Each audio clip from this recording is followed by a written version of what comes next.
Nikhila, and this is Cash Course Venice History. Today, we're going to talk about a very important trade city, Venice. No, that's California. Not that one either, Stan. Stan, this is a professional video! Finally, a good picture. Venice is made up of hundreds of islands tied together by canals and is located on the northern tip of the Adriatic Sea.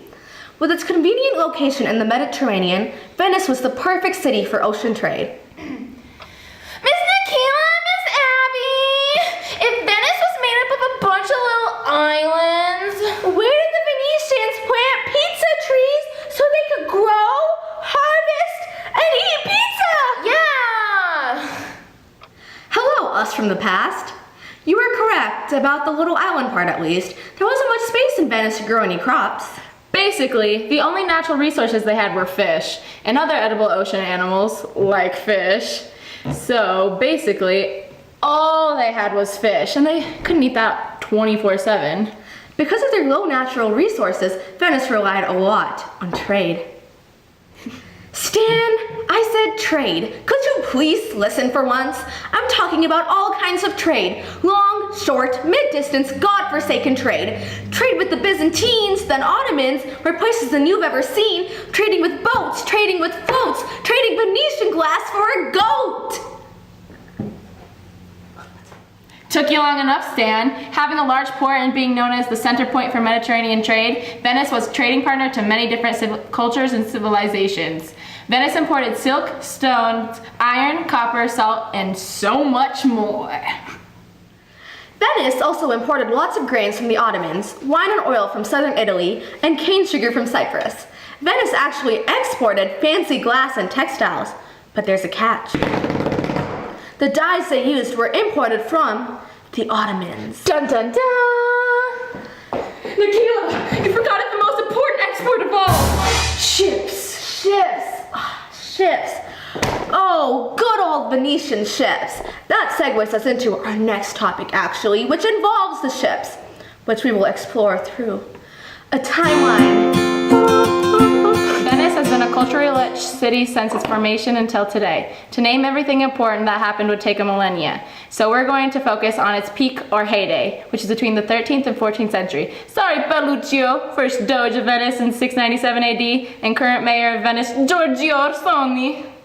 To begin, 1204 AD was a major mark in the beginning of the heyday as Venice aided Pope Innocent III in the Fourth Crusade.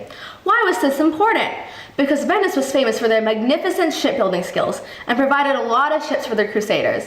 Venetians also orchestrated the entire operation of the looting of Constantinople, since they had a bit of resentment toward the Byzantines.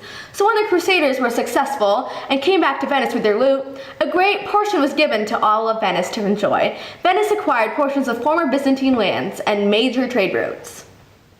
Next, in 1221, Venice and the Mongol Empire established a land trade treaty. This allowed Venice to start trading across Central Asia. This way, Venice received foreign luxury goods such as gems, mineral dyes, and peacock feathers, making Venice more aware of what was happening in the world around them.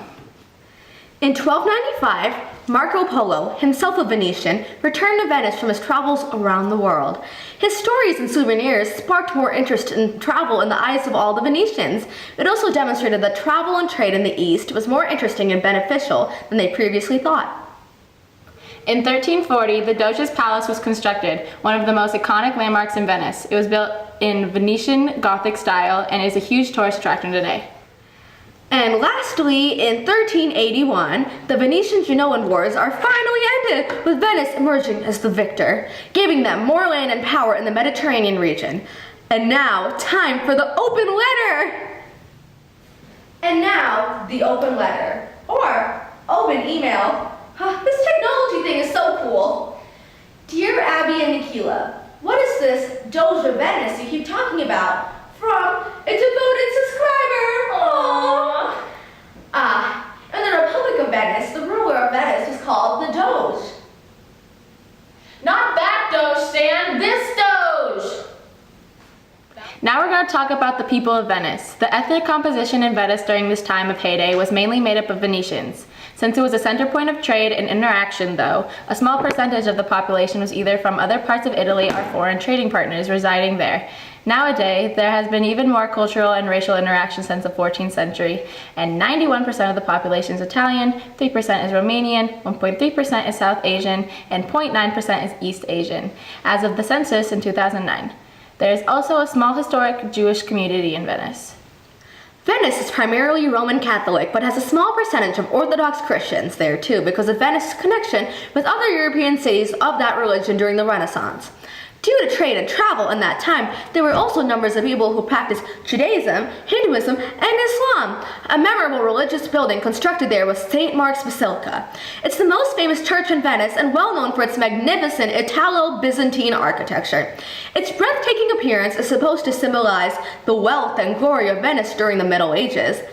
Another well-known religious building is the Santa Maria Glorioso dei Frari. That's long.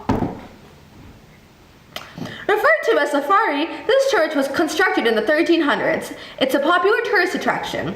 It's well known because of its Italian Gothic style. To conclude, Venice was famous for their shipbuilding, their metalwork, printing, and great location. Being a commercial center, Venice basically controlled trade in the Mediterranean. Thanks for watching. See you next time on Cash Course Venice.